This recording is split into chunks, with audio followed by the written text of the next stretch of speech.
Bonjour à tous. Aujourd'hui, je vais aborder avec vous un affect qui n'en finit pas de nous faire du mal. On pourrait parler d'une gigantesque fièvre qui ne s'arrête que périodiquement. Ce sentiment peut faire de nous de terrifiants bourreaux ou de l'autre côté, de parfaits prisonniers dans notre propre cachot. On aimerait le fuir autant que faire se peut, on accuse sans cesse les autres de nous le faire ressentir. C'est un véritable poison paralysant. J'aurais pu me lancer dans un rébut avec vous, mais il faut bien mettre un titre à la vidéo. Je vais parler avec vous de culpabilité. Quoi d'autre ? Le mot culpabilité provient du latin culpabilis, signifiant coupable et lui-même issu du terme culpa, signifiant faute, et apparenté au mot celus, signifiant crime. Oui, vous m'avez bien entendu, le crime et le lien entre les deux est très intéressant. Déjà, ressentir autant de culpabilité, n'est-ce pas un crime perpétré envers soi-même ? L'inverse est vrai également. Culpabiliser sans cesse peut générer un meurtre psychique. Au début des deux sources de la morale et de la religion, Bergson prétend que le souvenir de la faute est ce qu'il y a de plus ancien dans l'humanité. Il pense alors au péché originel, sous forme de désobéissance à Dieu, et le fratricide. On pense au meurtre de Abel par Caïn dans la Bible. Il y a aussi la violation des tabous primitifs, des mythes divers où les hommes se révoltent contre Dieu et en subissent les conséquences. À peine nés, nous sommes coupables finalement, parce que nous sommes condamnés. La mort est inéluctable. Nous sommes coupables parce que nous avons toujours à choisir. Il n'y a pas de vérité absolue. Toute notre vie est faite de choix cardinaux. En cela, on se confronte toujours à la culpabilité de mal choisir. Notre liberté, parfois trop vaste, nous condamne à nous sentir coupables. Nous sommes donc ontologiquement coupables, je veux dire par là dans notre être même. L'absurdité de la vie elle-même nous force à penser sans cesse au fondement de notre action et de nos valeurs. Ce que l'on refuse si véhémentement aujourd'hui dans la culpabilité, au moins individuelle, semble cacher un sentiment de culpabilité diffus, tenace parce que parfois, nous nous sentons coupables de ce qu'ont fait nos ancêtres et qui ont occasionné des drames passés et des drames qui se révèlent encore aujourd'hui. Nous pouvons penser à l'esclavage, à la colonisation, au traitement des femmes. Combien nous sommes culpabilisés par différents acteurs sociaux pour ces immenses bévues historiques. On peut même parler de culpabilisation sociale, en ceci que l'on éprouve des injonctions variées étouffantes en société. Personne n'a le sentiment d'être à la hauteur de sa vie aujourd'hui. Il y a une moralisation constante de la société, et cela induit nécessairement de la culpabilité. On a le sentiment d'être les acteurs directs de la fin du monde, d'en avoir la charge. On en est après tout les légataires, un monde qu'on n'a même pas choisi. On pense aussi aux générations passées qui ont cru à un âge doré de la civilisation, avec le socialisme qui guérirait toutes les plaies, qu'on culpabilise au passage, ainsi que les générations nouvelles sur la question du climat, de leur négligence, de leur naïveté, aux jeunes d'en payer les conséquences. Quant à eux, c'est pas mieux, on les culpabilise d'avoir ainsi perpétré la négligence de nos ancêtres sur l'inégalité de la femme, on suspecte chacun d'être raciste, misogyne, intolérant aux homosexuels ou aux transsexuels. Devant la chute des idoles, des dieux, des autorités diverses, nous avons à charge seul notre destin. En cela, tout semble devoir tenir sur nos épaules, sous peine de nous écrouler, parce que personne ne pourrait porter à notre place la charge de notre vie. En cela, la culpabilité pointe vite le bout de son nez. Si on échoue, si on ne réussit pas sa vie selon une expression que je méprise et que j'emploie très ironiquement, alors c'est à nous que nous imputons tout cela. Le développement personnel voudrait nous faire croire que nous sommes libres, que nous pouvons par notre seule force soulever et réorienter notre destin. Mais si on ne parvient pas à respecter leurs recettes de cuisine, combien la culpabilité est alors doublement portée et combien au fond ce sont des discours coupables. Le sentiment de culpabilité suscite souvent deux réactions extrêmes. Il est approuvé comme le ciment de la civilisation, sans elle les hommes seraient immoraux et s'entre-déchireraient. Pour d'autres, il est un sentiment qui appelle à la servitude, à la soumission, il empêche d'être libre. Nous sommes à une époque de récusation intransigeante de l'autorité et de ses figures. On pense au pouvoir politique, au pouvoir divin, ou encore parfois celui des parents. L'athéisme serait, selon le philosophe Janson, une échappatoire au sentiment de culpabilité, en ce qu'ainsi, on n'aurait à rendre de compte à personne, aucune entité transcendante, comme un Dieu surplombant et condamnateur. Pour beaucoup, Dieu est à la source de la culpabilité chez l'homme. C'est Nietzsche qui a critiqué le sentiment de culpabilité de la façon la plus radicale. Il parle de son combat contre le sentiment de culpabilité. Il évoque surtout l'alchimie à peine secrète entre ce sentiment et le christianisme, qui, rompant avec la tradition grecque, fait des hommes des coupables éternels. Rappelez-vous de la faute, du péché originel. Quelle vilaine Ève d'avoir été séduite par le serpent et ainsi d'avoir mangé le fruit interdit. Nous sommes constitués de cette faute, et toute notre vie, nous serions en sursis, à tenter vainement de rattraper cette entorse tragique et sans retour, selon nombre de théologiens. La culpabilité est si obsessionnelle pour la religion qu'elle va voir dans le salut de la vie, non pas la vie elle-même, mais la mort. La vie est coupable et ne peut être que celle d'un coupable. C'est en tout cas la conception de Paul, et non pas de Jésus que Nietzsche attaque ici. Un christianisme qui semble adorer punir. Au cours de ses ouvrages Dire vrai sur soi-même et l'origine de l'herméneutique de soi, Foucault va confirmer à nos yeux jusqu'où la religion peut aller pour désigner des coupables dans le but de soumettre, d'asservir autrui. Il distingue deux pratiques existantes au sein de la religion chrétienne. Ce sont deux mots qui sont assez intraduisibles que je vais vous dire en grec. Ces deux pratiques sont l'exhomologésis et l'exagoresis, deux termes qui renvoient à deux façons de faire de l'individu une essence coupable, en la poussant à se voir comme telle. La première, l'exhomologésis, se rapporte à une pénitence théâtralisée, qui consistait souvent à se recouvrir de cendres, à s'immoler, à revêtir une apparence précaire, un teint blafard et à scénariser une humiliation publique. Il s'agissait pendant le Moyen-Âge de crier à la surface de l'espace social tout le mal-être d'avoir péché et de mettre en acte, de façon dynamique, toute la bassesse des conduites précédentes ayant gangréné son âme, et simultanément, d'opérer une transformation par la purgation, le nettoyage de son âme. C'était évidemment une pratique assez peu spontanée et qui était forcée par la religion. La deuxième pratique, toujours au Moyen-Âge, l'exagoresis, consiste quant à elle à exposer de façon détaillée et analytique les fautes commises au directeur spirituel, et cela dans une relation totale d'obéissance à sa volonté. On peut en retrouver un descendant assez éloquent, plus discret. En tout cas, la question est ouverte, dans la pratique psychanalytique, en tout cas celle de ses débuts, jusqu'en dans les années 70 en France avec Lacan. La psychanalyse, cette méthode ainsi que cette thérapie proposée par Freud, sans cesse réévaluée et approfondie avec les années, et qui vise à investiguer des processus mentaux souvent invisibles parce qu'inconscients, nous semble hériter de cette pratique de l'aveu qui consiste sans cesse à creuser en soi-même jusqu'à l'épuisement.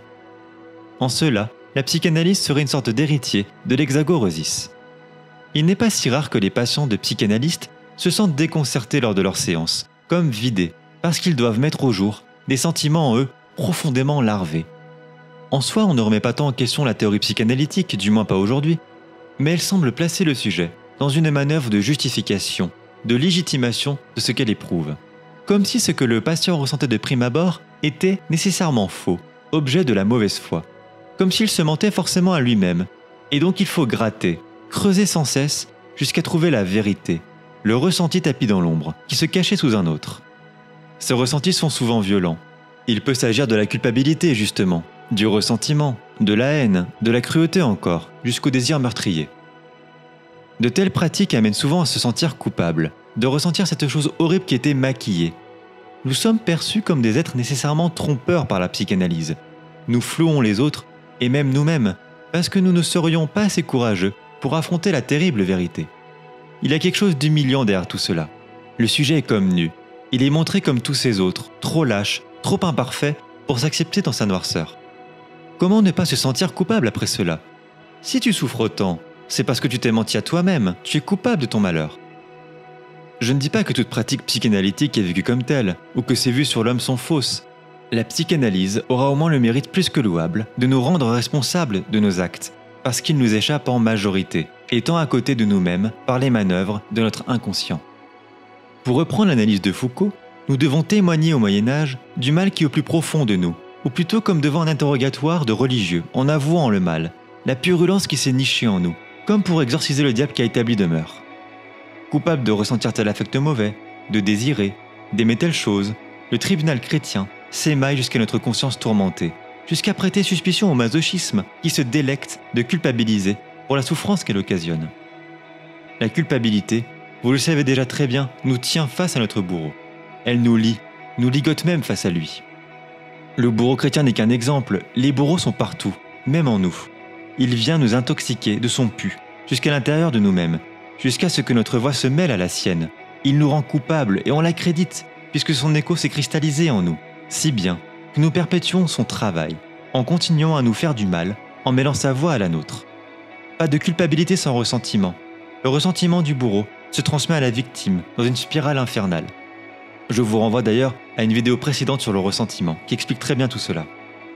La volonté de faire souffrir se déverse et se contamine continuellement. On aimerait nous aussi à son tour que notre bourreau souffre. Celui qui nous rend coupables, en plus de cela, nous contraint, nous diminue, rapetisse le champ des possibles en nous. Une force de répression s'inscrit en nous, au-dedans. Nos instincts, nos élans, nos impulsions créatrices se retrouvent entravés et laissent place à la souffrance, à l'autopunition qu'elle occasionne, à la rancune ou encore à la cruauté. Tant de personnes savent recourir à ce terrible procédé.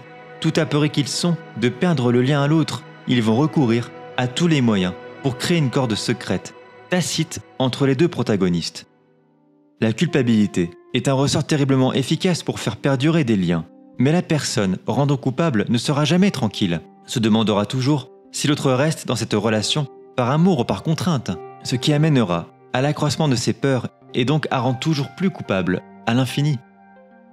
La culpabilité vient piocher dans la conscience intime de nos imperfections, nos maladresses, la déroutante disproportion entre nos intentions et ce qui en résulte dans nos actes. En cela, la personne se sentant coupable est tout à la fois lucide de se savoir imparfaite, à rebours des orgueilleux et des arrogants qui n'en supporteraient pas la vue, et à la fois enserrée dans un tour de magie noire qui consisterait à penser qu'elles ne sont pas légitimes à être imparfaites. Les condamnateurs, les culpabilisateurs, si vous me permettez ce barbarisme, le sentent très bien et appuient sur ce détonateur intime. L'homme de la culpabilité, celui qui rend coupable, n'est jamais tranquille. Il sent au plus profond de lui qu'il ne peut vivre spontanément, que des choses essentielles lui manquent pour vivre une proto-vie, une vie qui, bon an mal an, essaie de s'adapter, en tentant de souffrir le moins possible, plutôt que de jouir d'elle en tant que telle. C'est pour cela qu'il va devoir chercher tout au long de sa vie des personnes qui contrecarrent ses craintes, ses propres manques, ce qui lui manque pour vivre la vie dans son souffle le plus verdoyant. Ces personnes qu'il trouvera seront pour lui du pain béni pour prendre leur revanche. L'expression est importante, car au fond ils sont jaloux de la vie et de ceux qui peuvent la vivre sans prothèse pour se maintenir dans l'existence. Cette jalousie, cette rancune ou encore cette envie, ils vont la faire vivre à cet autre qui a accepté peu ou prou cette relation, qu'il en ait eu conscience au début du lien ou non. Ces personnes, qui ne se sentent pas légitimes à exister, vont se retrouver désarmées, nues, face à ces envieux, à l'appétit insatiable, et voudront bien, plus ou moins consciemment, les pourvoir de cette nourriture dont ils prétendent au fond n'avoir pas droit, parce que pas assez légitimes à leurs propres yeux. Ces personnes qui rendent coupables mettent en place des injonctions paradoxales terribles, comme ce patron qui fait miroiter une promotion, si et seulement si on rend un dossier qui fait des pages, et ce en une journée. Combien de salariés connaissent ces situations paradoxales où la culpabilité est au bout du chemin? Je ne travaille pas assez, je suis fainéant, pas assez efficace. Si je rate cette promotion, ce sera donc de ma faute. Alors que l'on voit l'absurdité de la demande du patron, qui est juste inhumaine. Le fameux syndrome de l'imposteur a ainsi de très beaux jours devant lui, qui est un sentiment d'illégitimité permanente, de ne jamais être à la hauteur, créant de la culpabilité. On peut parler du complexe d'Atlas, on se charge, encore et toujours, jusqu'à la surcharge. Les défauts et les lacunes des autres sont notre faute. Ils n'y sont pour rien. Je n'ai pas été assez efficace, assez habile, assez fin. S'il m'a mal parlé, c'est que je l'ai mérité. S'il ne m'adresse pas un regard, c'est que je ne suis pas assez bien, etc., etc. Tout est motif à culpabiliser. Il y a de quoi imploser, non?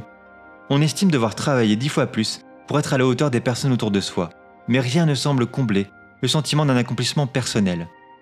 Ces personnes, souffrant donc du syndrome de l'imposteur, attribuent leur succès non pas à leur capacité de travail époustouflante, maladive, mais à des facteurs externes comme la chance, les relations.